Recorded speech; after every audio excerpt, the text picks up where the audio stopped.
started doing hosted trips down there. Take 20 clients at a time down with me twice a year. Right. And it's a good opportunity for people to be exposed to, to that area. A lot of times people are hesitant to make trips like that. If you can go with somebody that's been a bunch of times, it takes the guesswork out of it. So I just go and, just kind of host them and have a great time. Yeah, absolutely. One thing I want to talk about with this boat show is, and I have some questions for you because this is the first boat show that I've ever done. We got our trailer. We call it the Minnow, right? And it's an 18-foot trailer, and we absolutely fell in love with it. And we wrapped it. We got here the first time setting up. But, how you are no stranger to this show. How does this year's compare to others? And it's probably nice to see more people coming out, given everything that we've gone through in the last couple of years. Yeah, especially coming out on the backside of COVID, Florida's been pretty well open for a while, but any opportunity for people to get outside, we've seen it, especially in the outdoor segment, boating and anything outdoor related is so hot right now, and it has been hot. I think in the beginning of COVID, people were a knee-jerk reaction thinking, oh, this sector is going to suffer and people are going to retract from it. But what we found is anything outdoors, anything recreational based, people really, they went to it. And you can see it with the boat sales. Boat sales are incredible. Oh, my goodness. Anything fishing related is incredible. I mean, you got 2-year back orders on boats. Motors are difficult to get. It's obviously supply chain issues, but right. more and more people are spending time outdoors, which is nice to see. Right. And, it's really crazy just to see, the supply and demand and the prices of boats and everything are just, it's really crazy. But you are with Camus Boats. Yep. Right. Yep. And you have been for a little while now. Take me through a little bit of that vessel and how that relationship's been going for you. Yeah. And pardon the background noise. There were still some people rolling garbage cans around here. This is early in the morning on Sunday, toward the end of the show, and just getting going. I think the doors just opened up here. Yeah. So here with Camus, excited about that partnership. I've been with Earl Bentz, the founder of Camus, right, for years. Back in the real-time Florida Sportsman days, he was the founder of Triton Boats. They supported me during the real-time Florida Sportsman days. He left that and then started Camus just about when I was starting Unfathomed. So it was a perfect partnership. And now they have a full line of saltwater boats. They have a 26. They have two 28-foot models, a single and a twin.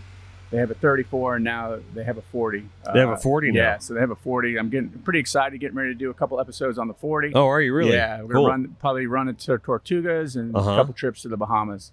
Awesome. So for so many years, I've been kind of stuck in a bay boat, with the Triton days. And I tell you, I had fun catching those sailfish on that bay boat. No, it's great, and you can kind of showcase what a smaller boat can do, especially in Florida. But to have the ability to have a bigger boat, not be so weather dependent. Right. We're stuck with these weather windows and these production timelines that are so tight. The wind blows it. You'll spend weeks and weeks preparing for a trip, and then you can just be weathered out. Right. It's really tough. And the Camus guys are here today. Yep, I'm here at the booth today. So we're out on the dock. So if anybody's interested to come by, check them out. We have the full line here. What dock are you on? You? Right here on 10. It must be on right 10? At the end of 10. Yeah. Oh, yeah. It's right behind us, and I'm going to come down there and check them out a little later. All right, George. I don't want to take up too much of your time, man. Enjoy the show. Yep. I appreciate you coming down. And listen, if anybody wants to watch an incredible fishing show, check out Unfathomed. I am proud to say that we designed your logo, and there it is right there in all its glory. I'm always proud of that logo. I love that logo. And please check out Captain George Gozdz if you haven't already on the outdoor channel. Yeah, outdoor channel. And wrap it up. What can you let us in on a little secrets for what's in store for season 4, or you don't want to let any cat out of the bag? No, we've already aired. Actually, half the season's already aired. Okay. So I think we had 6 or 7 episodes out there. I switched it up this year. I went to Texas, did a couple episodes out in Texas. So those are still left to air. And then again, we have these couple that we're gonna try to get up around the Walker's Cay area, around Grand Cay, and do some stuff up in that area. Oh, nice. Yeah. And then again, try to get down to Dry Tortugas. Very cool. And really kind of showcase what that 40 can do. So I'm excited to get on that big thing and run it. Okay, awesome. Yeah. Well, if there's ever a spot to do a Connected by Water episode again, I'd be more than happy and willing. Oh, yeah. So. We'll revisit that for sure. Awesome. Thanks, George. Yeah. I appreciate you coming, brother. Awesome. Next up is going to be Trista from Hooker Electric is going to join us now. Thanks, George. Much better looking than me. Thanks, George. Thanks, man. I'll catch up with you later. Yep. Hello. Hi, how are you? I'm good. Good. So I'm here with Trista Evans from Hooker Electric, and I'm very excited that you're here with me because is this your first ever podcast? Yeah, coming on with you. Very excited. Thanks. And my microphone is falling down. It's getting a little loose, but I'll get it. It's all right. We are at the boat show, so I'm dealing with the wind and the weather and the garbage cans and everything like that. But I'm very happy that you could join me today. So listen, you're no stranger to doing boat shows. Correct. Right? Yep. How many boat shows? More garbage cans are passing us by. How many boat shows have you said you like? How many Palm Beach boat shows have you think you've done? 10. 10 Palm Beach boat shows? Yep. How does this one compare to the others, you think? I think it's very consolidated, so it's a lot easier to get to. Okay. Parking's great, and Yeah. everything's kind of in the same area, so Right. you're not walking as far to. You're able to see more boats. I Right. think so.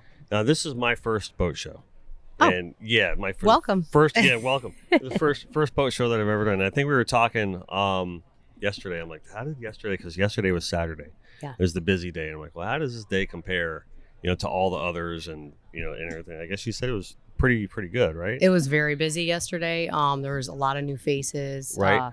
A lot of the same people that always attend the shows just Okay. for that experience. Even if they're not buying a boat, they're here to buy a painting, buy a shirt, buy a Right. hat. Just be outdoors. So it's very welcoming. I agree. I mean, yesterday, like apparently we were in like the straw hat business. Like with the sun and everything like that. We have these straw hats, and like everyone keeps coming up to us like, "Oh yeah, straw hats." I got to be honest. I just bought one. So Did you really? Yeah, I did. Oh my god. So. Thank you. Yeah, You no didn't have to problem. buy one. It's okay. I wanted one for my dad. So Hooker Electric. Yes. Everybody knows who Hooker Electric is, right? So I'm hoping. no, they do. They trust me. They do. Take me some of your newer products and newer things that you guys have going on, if you don't mind. Yeah, absolutely. So currently we just released and into production our 7500 pump. Okay.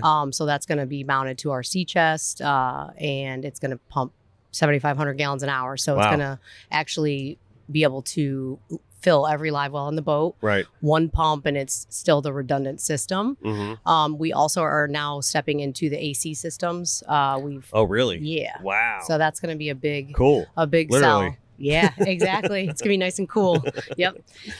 So we just got a patent design sea chest for that, and that'll be mounted with the 7500, which will go through the chiller system, everything. So it's definitely something cool that we're excited about. Yeah. Awesome. So I'm hoping that'll be full production by the first of the year. First of the year. Mhm. Wow. Yeah. Yeah, it's nice to hear. Like, with all the whole supply chain thing going on, and people and I can stuff. First of the year is going to be good for that to be rolled out. So Yeah, we keep a lot of everything U.S. So like excellent. all of our products are U.S. Very cool. Very cool. Yep. One thing I wanted to talk to you about today that isn't U.S. What is kind of U.S. is kind of how U.S. helped the non-U.S. at one point. Mm-hmm. You guys had a really big role in helping out the people of Marsh Harbor and Treasure and everything during Hurricane Dorian. As did we. We did a big promotion for that, but you guys really went above and beyond with the efforts that you guys put through. Take me through some of your experience in that, if you wouldn't mind, because I want to shed a light on that, because one of the biggest things about our show is putting a focus and a spotlight what we call our Connected by Water community. And what we mean by that is not necessarily my company, my branding, but we're all connected by water. Right. And how the community always kind of pulls together and brings everything, together and in times of need. You guys really did that. So take me through a little bit of that. Yeah, I mean, Bahamas, everyone that fishes, Bahamas is like family. So even if you don't go there frequent, if you go there once, you're like family. Yep. So when Hurricane Dorian hit, it was pretty home to us because we do have a house over there. We're there a lot. Treasures are home away from home. So we actually ended up getting involved because Tom's a pilot. So we started taking supplies over, and then we volunteered over at Hangar 9 over at the Pompano Airport. They actually kind of gave me full reins of it. Was like, you know what you're doing. Let's roll with it. And we ended up doing about 30 to 32 flights back and forth every day for 10 days. 30 to 32 flights? Are you kidding me? Yeah. So we kind of Tom. orchestrated all that. Well, Tom did 3 a day. 3 a day? 3 a day. Wow. Yeah. So, yeah, Tom's over here standing and watching the show because unfortunately we only have one mic. I wish you were on here telling half this story too, but that's incredible. Yeah. So it was nice that the Pompano Airport was just open arms to everything. All these pilots, I mean, the pilots were the main key to this. They're donating all their time. Right. The fuel was bought at cost or all donated for all the money that was donated. They were using it for fuel. The amount of supplies was so overwhelming. I mean, we did the fishing call out basically like, hey, drop everything at Hooker. We're going to try to do this. I closed my place down for almost 10 days. Yeah. And that's all we did was hurricane relief. That's insane. Yeah. Like, I know we did the whole, hey, because we were at the time our studio was in the Coral Springs. You've been there. Yeah. At the time, people were like, oh yeah, we'll be a drop station. And then all of a sudden we're like, oh my God, people just like wouldn't stop coming. And I'm like, and we were doing the shirts on top of it. I'm like, I can't do it. Yeah. You know what I mean? So I did a couple of drops and I brought over. So we kind of rested our laurels and our strengths, which is apparel. So we did the shirt program.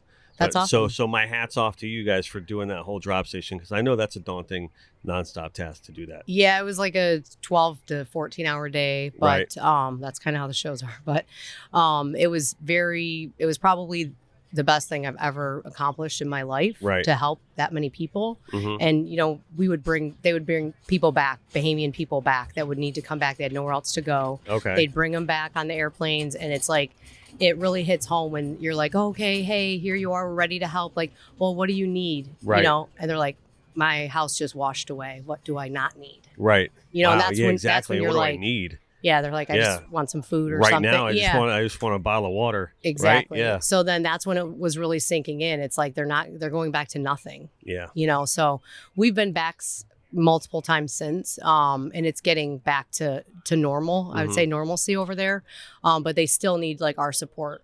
Still go over there, even if it's not, you're not getting the best service or the bougie service or whatever. It's still the islands. Go relax, take your time and just support that community because, that's where we go to vacation. That's where we go to enjoy ourselves and come back from, the long days of our work days, Yep, so. Absolutely. It was. I stopped by the Abaco Beach Resort. Actually, the funny thing is I was with my wife was here yesterday, and she wanted to walk and see the show. And we were just walking and talking, and then I hear, Dennis, and I look over and it's Kevy. Yeah. And I'm like, oh, Kevy, it's so good to see you. Because I think I've only seen her once since everything went down. I think it was at one of the boat shows a couple of years ago, Fort Lauderdale or something like that. But yeah, it was nice to see her. And it's always good to see them smiling. Yeah. And I guess she said that Prince William did his visit over there to check out everything yesterday. So she was like, yeah, I'm kind of bummed I'm actually here and I wasn't there for that. Exactly. So, yeah, that's good. It's helping people go back as well. That's going to promote. And so I'm happy that they're finally everything's getting rebuilt. It looks a lot better. So yeah, very cool. Very cool. Awesome. Yeah. Well, listen, thank you so much for coming and joining me today. Absolutely. Anytime. We're just doing short segments today, but I want to get you guys in to the studio for a real big episode. We can drink some rum and hang out. That's what I'm about. Do it the right way. That. Yep, absolutely. Well, you're a fellow Pilar ambassador, right? Yes, so I should have actually introduced you that way when I didn't. So it's still the morning and I haven't had all my coffee yet. Right, so. Exactly. You got to put a little papas in there. You'll be fine then. Papas in there. That might be actually what I was missing. Yeah, so, exactly. All right. Trista, thank you so much. No problem. Please, guys, if you're not using Hooker Electric products, then you're probably doing it wrong. So please look them up and thank you so much. No problem. All right, have a good show. Have a good Sunday. All right, thanks. All right. You too. Yep. Talk to you soon. Okay. All right. Bye. Are we good? We good? All right. So, all right, joining us next here, we were with Alan Blanco. There you go. From Center Consoles Only, right? Hey, thank you very much for having me. Yeah, for sure. It's actually, you know what? First time you and I met, we were at the CV45 launch at the Rybovich Marina there. Yep. Not too far from here.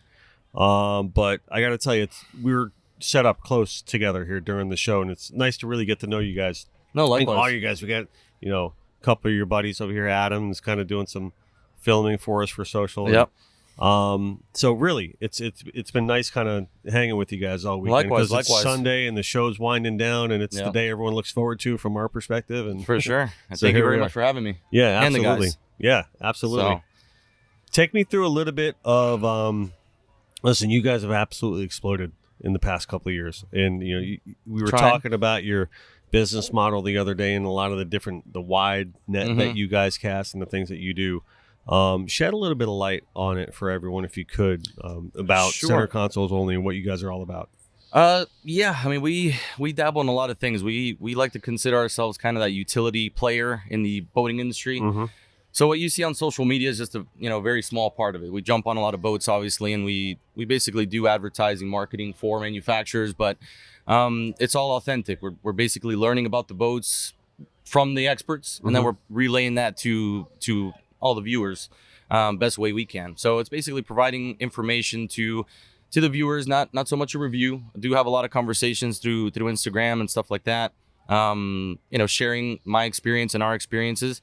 But it's basically just providing information. So, when someone's getting ready to buy something, hopefully they check out our database of content through, Instagram, TikTok, YouTube, especially, and use that. We have a lot of dealers and brokers that use some of that stuff also as like a sales tool for whatever product they're selling. So we try to help out people in the industry and work together with good people. And that's really what it is. And from there, that's kind of where it started. Started in 2016. I've been in social media since like 2012. Oh, wow. Messed around with a page. Started with a page called Poop Deck, actually. So, really? It was just something funny there I was messing with, and really just providing content, sharing other people's stuff. Right. Things that attracted me: fishing, spearfishing, boats, obviously. That grew and came across center consoles only from a friend of mine, Ian Scott. So I didn't come up with a name, can't take credit for it, but when I saw it, I instantly knew what I wanted to do with it. So eventually I picked it up from him, started growing it, and I brought my brother-in-law, Eric Taggart, and a close friend, Brian Gonzalez, which are over here with me. So they're partners in the business now. And in 2018, we officially jumped in head first and ran from there. So from there, we have a full-service brokerage. We provide boat financing. We even get into waterfront real estate. Waterfront real estate. Yeah. Wow. And that actually happened just from jumping on a couple of boats at an owner's house where, they come up to me and they're like, hey, maybe your boaters would be interested in this property right here. I've had my license since I was 21. I'm 42 right now, believe it or not, getting old. So something clicked there and just, connected by water, as we say. We go by boat, we check out properties, restaurants. We're working with some marinas now. And obviously we had to figure out early on how to pay the bills. Yeah. We all have kids. I have 2 young daughters. School's expensive. Everything's expensive. So really it's just using our creativity to see how we can do things that make sense surrounding center consoles, work with the manufacturers and try to fill those voids. We've built several websites for a lot of these manufacturers here, and countless things that most people don't know about. Right. And then we have actually a interesting project we've been working on for the past 2 years that I can't share with you just yet, but hopefully the next time we get together I can. Absolutely. So, yeah, looking forward to that. We were talking the other day just about the content that you guys create is just incredible. Really great stuff. I mean, it's a testament to you guys as well. And we also discussed a little bit how center consoles only, connected by water. We have similar mindset in our companies when it comes to our approach to this industry. To really just look at everything from, hey, is that a project for us? And do we want to shift a little bit? Do we want to adapt or be agile to kind of take that on? Because we're a creative company, you're a creative company when it's all said and done. But we know our strengths, and we said, well, does that fit our strengths? Exactly. And I think that's a good question to answer before saying yes or no for a project. But it was interesting to see the parallels about how both of our companies operate, but differently at the same time. Yeah, I think we're lucky. I mean, for one, to be involved in the boating industry, but with what we get to do, you guys as well, it's purely creativity. So I've always seen myself personally as that kind of creative mind that come up with a million ideas, and 98% of them probably don't ever see the light of day or even make some sense. But, I throw them to the team. We talk about it. We have a big dry erase board in our office and we just jot stuff down. And it's really just letting that creativity go and see, anything that we do, we try to do it differently. We don't want to kind of just follow someone else's coattails, I guess. So we try to put our own twist on things and see how we can make, obviously something interesting enough that people will actually engage and enjoy, not just put something out there to put it out there. So There's a lot of ideas, a lot of great relationships, you know, just like yourself. Start chatting, and next thing you know, you're having dinner or a drink, and boom, something else pops up. Yeah. So, you know, we throw a lot of, won't curse, a lot of things at the wall and see what sticks. Right. But yeah, that's the fun part, honestly, for me. It's just being able to, thankfully, having the platforms to get an idea, put it out there, and immediately see if it's something that adapts and is, you know, yep, absolutely, grabbed by the public. You got to go out there and get it. Yeah. And that's what I always tell my wife. Listen, you're not going to catch a wave if you don't paddle out. Exactly. You know what I mean? So you got to make yourself available. You got to get out and talk to people. And that's one of the reasons why we got the trailer, and we said, you know, we really should start getting out and doing boat shows. I mean, I don't care if I sell one thing out of this thing today. Yeah. You know, really, when it comes down to it, we just want to be here. We just want to get out amongst everybody. And because before, I would just listen and work all day in my studio and just, we get out for tournaments because we get involved with a lot of tournaments. But really, I like being here. I mean, we had a great time this weekend. Yeah. No, the weather's been great except for that first day. Yeah. And like you said, we're like the Yes Man, that movie with Jim Carrey. Like literally any opportunity we get invited to, we usually jump at it, you know, because something comes out of there. A relationship, a project, an idea. And most of the time it doesn't involve a financial benefit of any sort at that time, but it kind of puts something in motion that otherwise wouldn't have happened. So we try to come to every event. We hang out, we talk to people, obviously create the content. That's what keeps the platforms going. Seeing what's interesting and going from there. But any event that makes sense for us to go and we can do it, you know, with family and all that. Yep. We definitely attend. Just, you never know what's going to happen. Like you said, you miss 100% of the shots that you don't take. That's it. So if something makes sense, we try it, we work on it. You know, it's amazing how much it says when they said, people ask me like, oh, all you do is hang out on boats and it seems like such a fun job. There's parts that are fun, but most of the time is spent in the office, on the computer, and developing project and ideas that we do day and night. You know, we work a lot of hours. I'm sure you are the same. I can attest for that. That entrepreneurial life is not for everyone. Right. But it's fun if you're that type. So it doesn't feel like work to us at any point. We enjoy this thoroughly every day of the week. Awesome. So that's why you're here, and that's why you're doing it so well. Thank you. Well, Alan, thank you so much for joining us today. No, thank you very much for having me. Have a great rest of the show today, and you too. We look forward to having you in the studio in the gallery. I'd love to do a full episode with you. Anytime, let's do it. all get into it at the table and drink some rum. Sounds good to me. It's a little too early for that. Do some beautiful work. These rum bottles are amazing. Oh, thank you very much. I know you got one guy in the crowd right now that really wants one of them. Yeah. That's where I saw it. I was like, man, that's sick. So awesome. Center Consoles Only. Check them out on Instagram. If you can't find them, then you probably don't belong on Instagram. I don't know what to tell you. So, all right, man. Thank you very much. Yeah, we'll see you soon. Yep. Okay. Talk to you. Thanks, Next guys. up, we got my good buddy Brian Kane coming up here from GOST. What's up, Brian? Mosey on in, brother. Right? Brian's going to bring us home today and wrap it up. Hey, thanks, guys.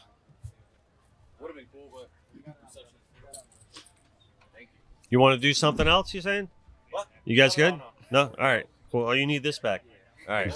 Let me D-mic. No worries. D-mic.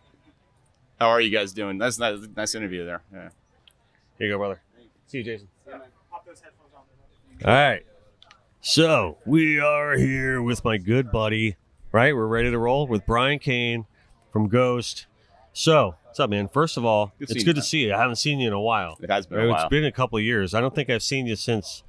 We don't like to say the C word on the show, right? So we'll say pandemic. Yeah. Well said. But I haven't seen you since before that. I don't think. Right? It's been a while. Yeah. So it's nice to get together. And today I wanted to talk a little bit about obviously your product and the things that you guys do, but you rolled over here a little bit ago and said, you know what, I think I got something that might be cool to talk about. So if you want to get right into that, please do. Absolutely. My company is called GOST. So we do security systems and things like that for yachts, tracking systems, things of that manner. So that's put me in the marine electronics industry for the last 17 years, and it's a very tight industry. And I'm on a board with something called the National Marine Electronics Association, and we're trying to inject a talent into our industry to get more people to install electronics, install gear on boats that know how to do it, because it's kind of like the micro dirty jobs type thing. Like we need to get talent in this industry. We need to do it fast. So what we did with the National Marine Electronics Association is we did a program with veterans of Florida to basically go to all. The guy who's been doing working, he's been in the Navy for the last 20 years of his career doing radar on boats. Oh, wow. We got to teach him fiberglass. Because honestly, the transitions is there. They have the discipline, they have the motivation, and they know how to show up in time. Yep. So we want to get some the talent from the military to basically start a second career in the marine electronics industry. So the National Marine Electronics Association does training on how to install electronics, what to do, what not to do, how to work with electronics on boats. So that's an approach we're taking to get more people into the industry. Very cool. It's tough to find. Now, you said you were sitting on which board? I'm with the National Marine Electronics Association board of directors. Yeah. Gotcha. So they're getting involved with the veteran GOST specifically. No. So this is separate from GOST. Okay. Yeah. Gotcha. I'm just talking about a program with the National Marine Electronics Association and Veterans of Florida, because Veterans of Florida is essentially a state-run nonprofit that helps veterans place into industry. That's awesome. So a little more specific. Sorry about that. Yeah. No, that's okay. Yeah. I'm just trying to clarify and just understand because obviously it's no stranger or whoever's watched this show understands that we're always very pro veteran and we always try to push forth every effort possible when it comes to bring to light any of that kind of stuff. So absolutely. Absolutely. What more can a veteran do if they want to get involved in something like that? You can go to NMEA.org. Okay. It's all there on their website. It's a nonprofit. We are the marine electronics industry in this country. Okay. Awesome. So it's a great thing to be a part of, and it's volunteer time stored. Very cool. So they just go to the site and apply there. Yep. Awesome. It's all right there. So now take me through GOST, right? Take me through the genesis of this and where you're at now. So we started the company in Fort Lauderdale in 2005. And at the time, the owner of a large security company came to us with a prototype system and said, I want you to put this wireless security system on my yacht. And we did that, and we had 5 more sold by the end of the day. So we started a company right then and there. Yeah, you realized you had a business model there. So we found a niche and we ran with it. Cool. And then in 2006, 7, they started jacking these boats left and right, all the center consoles, because they're running drugs, humans, guns, money, things like that in and out of countries. Right. So we partnered up with a satellite company that does Inmarsat tracking. So we started putting tracking systems on boats at that time. So we had to educate the insurance companies the difference between cellular tracking versus satellite tracking. Right. And that's so anywhere the boat goes, we tell you where it is. And very cool. And then we got into we had video surveillance on the BlackBerry phone back in 2009, and that was all the rage back then. So we've been at this game for a while, and we're known for that high-end security systems for boats. So let me ask you a question. So that's the high-end security system for boats. Do you get into security systems for electronics? Yes, we protect it because you know as well as I do, if you have all your electronics ripped off your boat, it's going to be 5 or 6 months before you get them back if you're lucky. Because especially everything going on with getting stock and everything right now. I mean, that's a turn. If a tournament boat loses all their electronics, they're going to have some serious problems. So we do sensors and sirens. We even do acoustic barriers that target the human eardrum, make you feel sick. Come on. Yeah, we do smoking systems. So we'll pump if it's a yacht, we'll pump a food additive based fog into the yacht to protect the expensive artwork and jewelry and cash and things like that. Come on. Yeah. This is like James Bond kind of stuff. Yeah. Yeah, Jason Bourne. Yeah. Yeah, we take it to the next level of security. Just like Jason Bourne. But yeah, so no, it's a fun thing to be a part of. We've been at it for a while now, and let me ask you this. So there's some things that we're involved with, because with the GPS thefts and the different things that are going on, and there's been a push in the industry, and I'm not going to name names, and I'm not going to name people that are for or against things or anything like that, but there's been a push in the industry to get some of the electronics companies to maybe fall in line a little bit more. Yep. What's your stance on what you think that they should do, if you're willing to talk? No. I mean, I actually I oversaw a panel at the Miami Boat Show a couple years about this, and Okay. we brought all those people to the table. And a lot of these Well, I will mention one name. It's a good friend of mine who does Bruce Marks is the one who really champions a lot of this. I know Bruce well. Yeah, and so I just kind of want to, since I got you here, and if he listens to the show, he's going to be like, why didn't you bring this up to Brian? You know what I mean? So, yeah, no, I mean, I definitely appreciate that, and Bruce has done some great stuff with drawing attention to the issue, because it's so easy to jack the electronics off a boat, and then you can, they'll hit 20 boats in one night, and they'll put it in a container down to Brazil, and you'll never see it again. Yeah. So I mean, I won't name names of the manufacturers, but there's been some good ones that doing passcode, so it's basically a brick unless you enter a code. But there's also some concerns about safety and things like that that come up, and my stance is, do you have a security system on your car? Do you have a security system at your house? Why would you not have one at your boat? Yeah. So I put my ghost hat on that and say, hey, we're going to defend the boat. So obviously it's great that any marine electronics multifunctional display manufacturer does that. Any additional levels to security to the onion essentially of security, the better. But I'm gonna if you go to any one of those booths right now and say, hey, what do you have for security? They're gonna say, oh, well, I don't just talk to Gozdz. See, they'll do the security side of it. Right. We want to fire sirens off and scare these people away from the boat. So, there's only so much these manufacturers can do, but anything, having those passcodes and Bruce has, talked about in the past about doing some type of cellular chip and GPS and stuff like that. And, and there's some good avenues there as long as you have batteries and, you can, you have the ability to have the device communicate once it's been done. But it's also tough. It's also, I get all sides, because that's expensive hardware to put into an MFD. Yeah, but I mean, also an argument can be made like, all right, you're not going to do anything because they're going to come back to you for a new one if it gets stolen anyway, and you're with their insurance money that they get. So they're not, you're like, all right, we're selling more this way. Yeah. You know what I mean? And I'm going to say that. You don't have to say that. I'll say that, because it seems to me like, it wouldn't be in their, in their favor to actually put too much of a security feature on there, because they're probably selling more product that way. I don't want to accuse anybody of anything. But, of course. You put two and two together, you can see it that way. Yeah. Maybe the truth, it may not be the truth. I don't know. I like one of the things that Bruce did with that thing was get these manufacturers to start thinking more about it and get the conversation caused. I mean, he got all stuff ripped off his boat, and that's one man you don't want to cross. No, he'll take you to the coals if for absolutely. Sure. Yeah, no, it's did you see our new trailer here?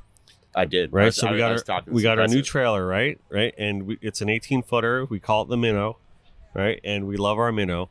So I was wondering, is there any smoke security thing that we can install into my Minnow, or maybe we can put an oil slick on the I'm trailering it down 95 after the show someone's like, oh my put the gun.